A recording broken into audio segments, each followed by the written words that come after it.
Em Bogotá, Lula assina acordos com a Colômbia para cooperação em diversas áreas. E você vai ver também. Polícia Federal suspende serviço online de emissão de passaporte após suspeita de tentativa de invasão em site. Ministério da Saúde permite ampliação de faixa etária para a vacina da dengue de doses prestes a vencer. Organização Mundial da Saúde alerta que transmissão da gripe aviária ao ser humano é uma enorme preocupação. E você conhece o super-homem brasileiro? Ele aproveitou o superpoder de ser parecido com o personagem da ficção para levar alegria a quem precisa. Essas e outras notícias você confere a partir de agora. Olá, seja bem-vindo. Chegamos agora no início da tarde ao vivo. São 13h04 para te contar os assuntos que estão em destaque no Brasil e no mundo nessa quinta-feira. Vem comigo. O presidente Luiz Inácio Lula da Silva concluiu a viagem de 2 dias à Colômbia. A extensa agenda de compromissos inclui um encontro com o presidente colombiano Gustavo Petro e a participação em um fórum empresarial com representantes dos dois países. Vamos conferir. O encontro de empresários foi promovido pela Apex Brasil e a Procolombia. E em seu discurso, o presidente brasileiro falou que a parceria entre os dois países é estratégica e vem rendendo bons frutos. Minha visita representa a renovação de uma parceria fundamental para o futuro da América do Sul. Colômbia e Brasil trabalham para que os setores público e privado andem juntos e para que nossas economias cresçam e melhorem a vida das pessoas. O sucesso desse encontro confirma que os nossos empreendedores estão plenamente engajados em um projeto de desenvolvimento que garantirá um futuro mais sustentável para todos. A pasta de discussões incluiu a proteção à floresta amazônica e o fortalecimento de uma agenda ambiental conjunta e bem estruturada. Também foram discutidas parcerias militares para aumentar a segurança das fronteiras dos dois países. O encontro entre os dois chefes de Estado também foi marcado pela assinatura de atos internacionais, como termos de cooperação técnica em diversas áreas. E serviu para Brasil e Colômbia ressaltarem o compromisso de trabalharem juntos nos mais variados setores, principalmente em temas ligados à biodiversidade. O presidente Petro afirmou que a América do Sul pode ser a Arábia Saudita da energia limpa. Brasil e França também reforçam seus laços. A cooperação, a missão Jeanne d'Arc da Marinha Nacional Francesa chegou ao Rio de Janeiro para fazer treinamentos. As informações são do Serviço Geológico do Brasil. As atividades ocorrem no porta-helicópteros anfíbio Tonnerre e na fragata ligeira furtiva Guépard. A missão Jeanne d'Arc tem o objetivo de oferecer treinamento prático avançado para futuros oficiais da Marinha Nacional Francesa em países estratégicos e reforçar a cooperação com parceiros importantes de Paris. La France est une nation de l'Amérique du Sud, avec ses territoires en Guyane française. A França é uma nação sul-americana, dado que possui territórios na Guiana Francesa. Os desafios da França na Guiana Francesa e os do Brasil são compartilhados, a exemplo da pesca ilegal e do tráfico de drogas. Portanto, há muitas razões para o treinamento e para a cooperação. Autant de raisons de s'entraîner à opérer ensemble. Je pense que comme sont deux pays différents, il y a beaucoup des endroits différents do Brasil. Como os dois países são muito diferentes, há muitos lugares para treinar no Brasil que não existem na França. As áreas fluviais que o Brasil tem, a Amazônia, para poder compartilhar suas experiências com a França.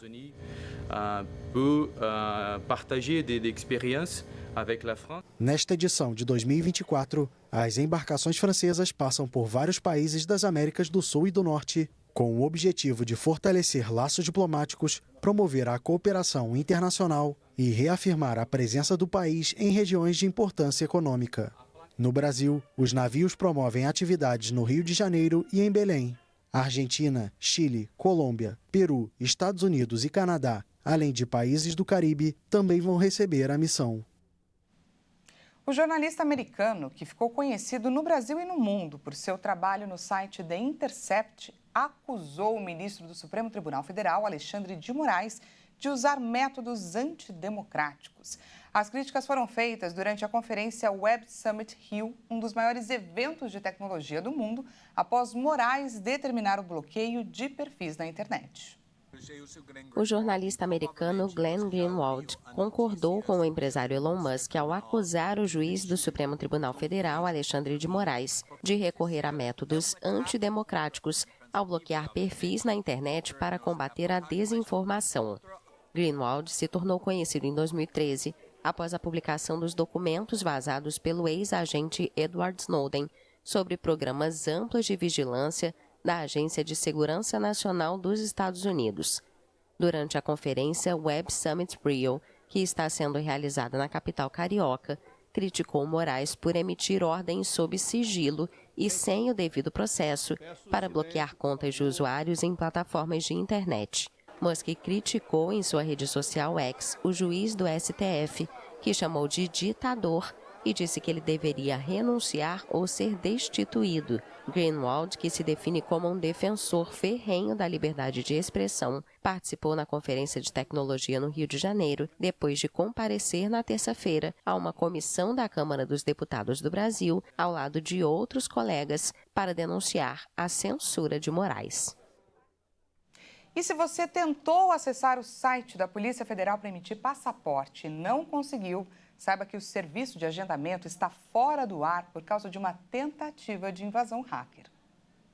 A Polícia Federal abriu um inquérito para investigar uma tentativa de invasão no sistema de passaporte da corporação na madrugada desta quarta-feira, com o objetivo de obter acesso às informações contidas na rede. Com isso, os servidores precisavam trocar as senhas e o serviço de agendamento para emissão pela internet está suspenso temporariamente. De acordo com a Polícia Federal, os agendamentos feitos com antecedência serão atendidos normalmente na data e horário marcados. Quem tiver necessidade de emitir o passaporte nos próximos 30 dias deve enviar documentos que comprovem urgência em uma unidade emissora de passaporte. E olha só esses dados, o Brasil registrou uma média de 495 ocorrências de tráfico de drogas por dia em 2023. De acordo com o Ministério da Justiça e Segurança Pública, em comparação com o ano passado, o ano anterior, 2022, houve um aumento de 6,58% em 4 das 5 regiões do país. Ao todo, foram 180.881 casos, contra quase 170 mil em 2022, o que representa um aumento de 6,58%, identificado em 4 das 5 regiões do país. A região Nordeste foi a que teve os maiores índices de tráfico de drogas. O estado da Paraíba lidera o ranking com 47,01%. Somente o Centro-Oeste apresentou redução no número de ocorrências com 4,74% em relação a 2022. O Norte teve o maior aumento percentual, com 14,10%, seguido do Sudeste, com 8,78%. Em meio a protestos, o projeto de lei que dá aval à privatização da Sabesp foi aprovado em primeiro turno na Câmara Municipal de São Paulo. O texto deve voltar a ser avaliado por vereadores em plenário de forma definitiva nas próximas semanas. O projeto teve 36 votos, a favor e 18 contra. O texto enviado pela Prefeitura propõe mudanças na gestão da empresa. Uma delas amplia de 13% para 20%, até 2029 o percentual da receita da Sabesp em São Paulo, que deve ser destinado às melhorias do serviço na cidade. Depois disso, o percentual voltaria aos 13%. Outra alteração, aumenta de 7,5% para 8%. A fatia da receita arrecadada na cidade destinada a um fundo administrado pela Prefeitura e mantido com dinheiro fornecido pela Sabesp. A proposta permite a manutenção do contrato da Prefeitura com a empresa depois da privatização. Durante o dia, houve protestos contra a medida. Uma pesquisa feita pela Quest aponta que 52% dos eleitores do estado de São Paulo são contra a transferência do controle acionário da empresa e 36% são a favor. Na capital, o número é maior. São 61% contra a privatização e 29% a favor. O texto ainda vai passar por novas audiências públicas antes da segunda e definitiva votação. Trazemos agora uma notícia importante na área da saúde. O Ministério da Saúde permitiu a ampliação da faixa etária para a vacinação contra a dengue das doses que estão prestes a vencer. As vacinas com validade até o dia 30 de abril poderão ser aplicadas nas pessoas entre 4 e 59 anos de idade. A Câmara Técnica de Imunizações do Ministério da Saúde decidiu liberar a ampliação das faixas etárias para a vacina da dengue no Sistema Único de Saúde, no caso de vacinas com vencimento próximo. Os imunizantes com validade até 30 de abril poderão ser aplicados em pessoas de 4 a 59 anos. Uma nota técnica será enviada aos estados com a nova orientação e caberá aos municípios decidir como farão a ampliação. A segunda dose será garantida para o público que tomar a vacina nesta antecipação. O Ministério da Saúde reforçou que pessoas de 10 a 14 anos ainda sejam priorizadas, que é público para os quais já estavam liberadas as doses desde o início de março. Entretanto, a baixa adesão fez com que doses estocadas nos municípios se aproximassem da validade. E veja a seguir, a Organização Mundial da Saúde alerta que transmissão da gripe aviária ao ser humano é uma enorme preocupação. E você conhece o super-homem brasileiro? Ele aproveitou o superpoder de ser parecido com o personagem da ficção para levar alegria a quem precisa. A gente volta já já, portanto não perca!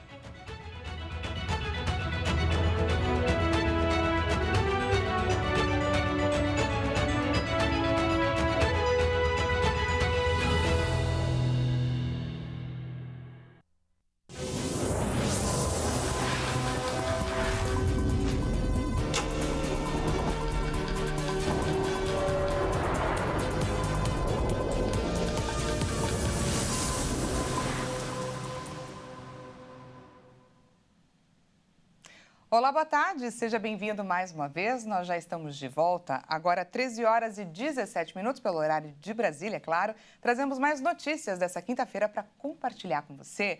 Nosso destaque é com relação às eleições municipais que já batem a porta.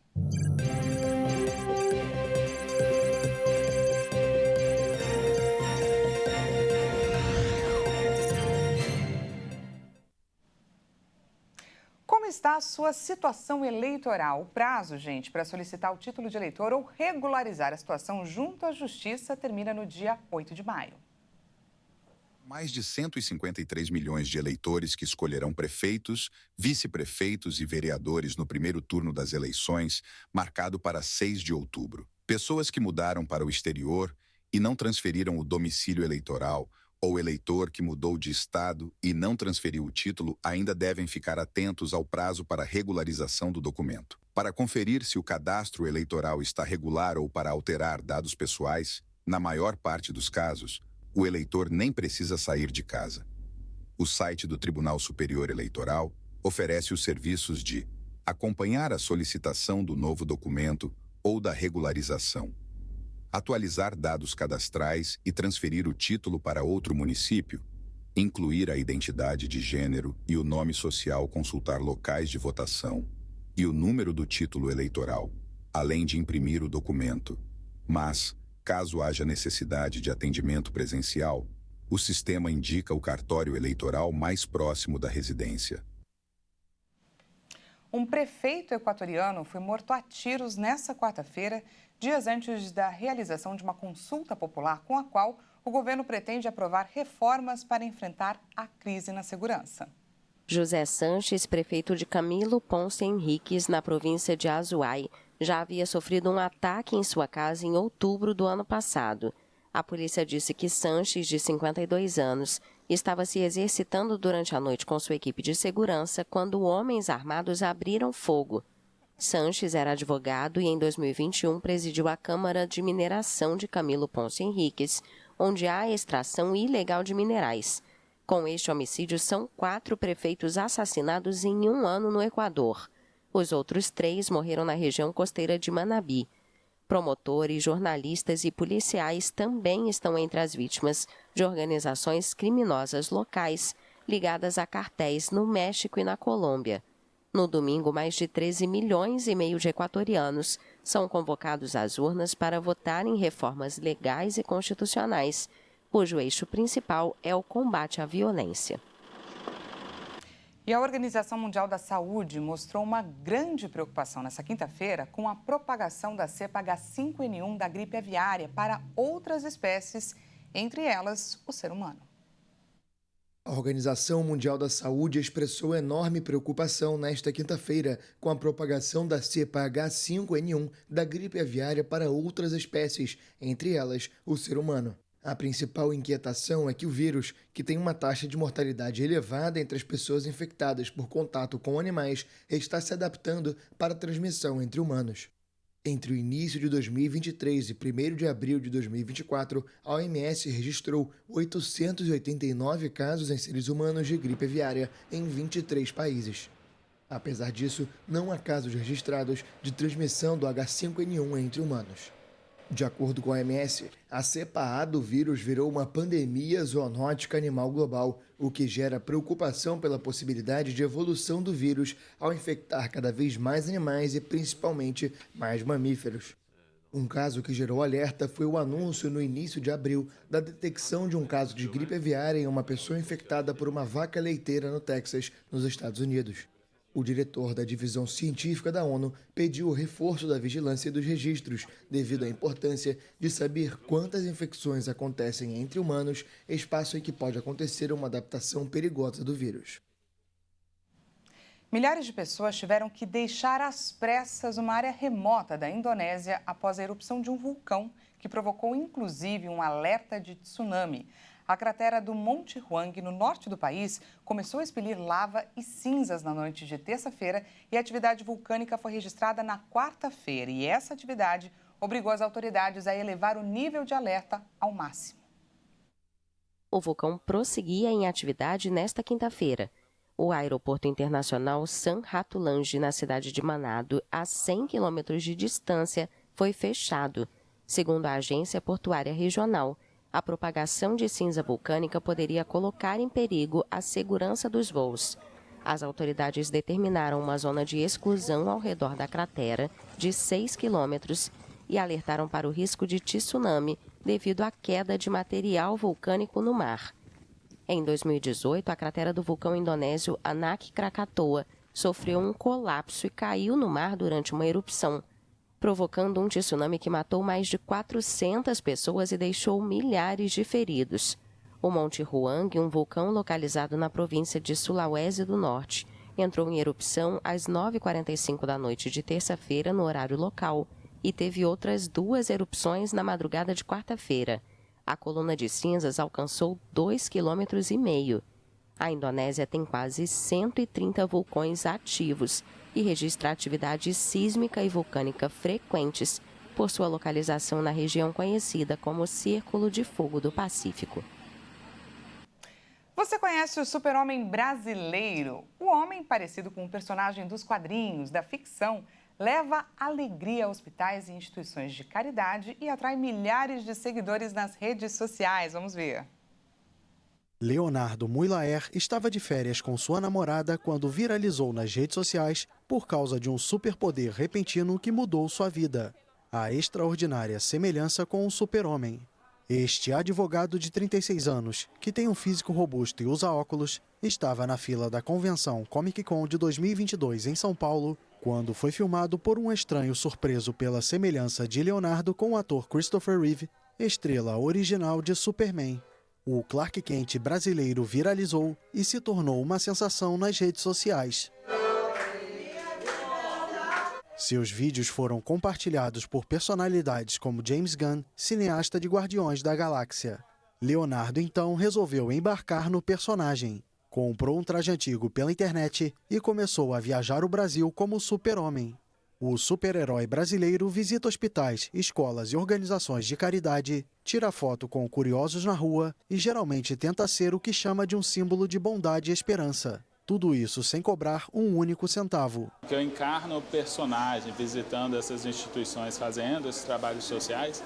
Acho que a gente consegue deixar o legado que corresponde à imagem do herói, né? Que é aquilo de espalhar alegria por onde quer que você esteja. E como eu disse, ela volta em dobro para quem se dispõe a trabalhar nesses projetos sociais. O super-homem é uma figura que faz parte do imaginário de toda a população, né? Em todas as idades. Então, o impacto da presença do super-homem é muito grande. A gente percebe uma alegria em toda a instituição. Quando não está usando o famoso traje vermelho e azul, Leonardo volta à vida normal de advogado especializado em direito civil, que tem um escritório em Brasília e precisa de óculos para trabalhar. Preenche um vazio dessa rotina, muitas vezes solitária de escritório, né? A gente... muita demanda, muitas produções e você muitas vezes não percebe da importância do trato com as pessoas, da atenção que muitos devem ter.